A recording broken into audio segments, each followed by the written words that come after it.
yung mga taong gustong maging successful, yung nilolook up ka. Tapos naguguluhan sila. Wala silang pang membership para mag-join sa group para makakuha ng game. Okay. Ang meron lang sila, internet sa somewhere para mapanood to. Ano yung sasabihin mo? Ang goal nila ay what? Somehow is maka-survive, makaalis sa slums. Makaalis sa slums. Makapag-provide sa family. Magkaroon ng better life. Okay. Maputol niya yung curse ng pagiging poor. Anong pwede mo sabihin sa kanya mabilis? Imbis na nag-i-scroll sila sa social media ng mga walang kwentang influencer o ano man, yung time na ginagamit nila, yung ipang research nila paano mag-make money. Dahil sa panahon ngayon, umuulan talaga ng ways paano mag-make money. Parang nakaraan lang, may nakausap kaming ganun, tinuro niya paano siya nag-make money. Parang, what the fuck? Pwede mag-make money ng ganyan? Dahil lang ano lang siya ng malalalim ba na deep research.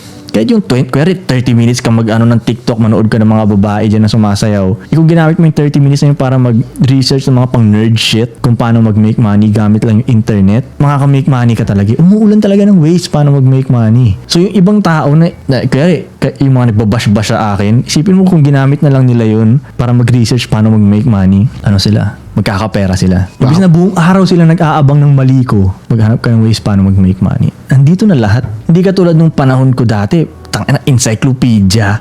Doon lang ako makakuha ng information. Di ba? Punta ka letter K.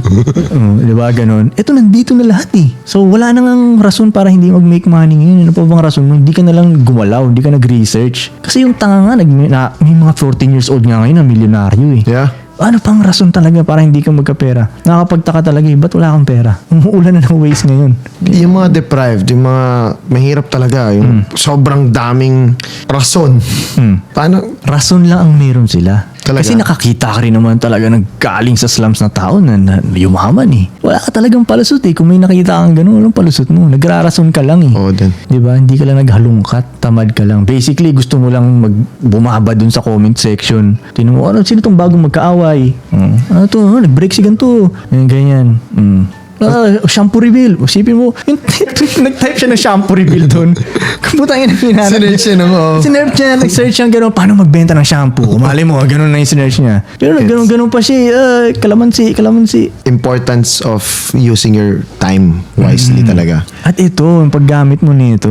Ng technology. Yes. Ibang tao, ano nga lang, yung laman sila ng Facebook, TikTok, gano'n. Nanonood ng porn. Oo, nanood ng porn. Biktima sila nito eh. Hindi nila ginagamit na tool to eh. Biktima sila niyan. Tool ang cellphone, tool ang internet. Oo, para sa akin tool yan. Parang Android nito eh. Tanungin mo ako ngayon, lahat masagot ko eh. Tanungin mo ako matindi ngayon, sasagutin kita ngayon. Ganun na ako katalino ngayon. Kailan lalabas tong episode mo? Kailan lalabas sa episode na to? I-chat GPT ko eh.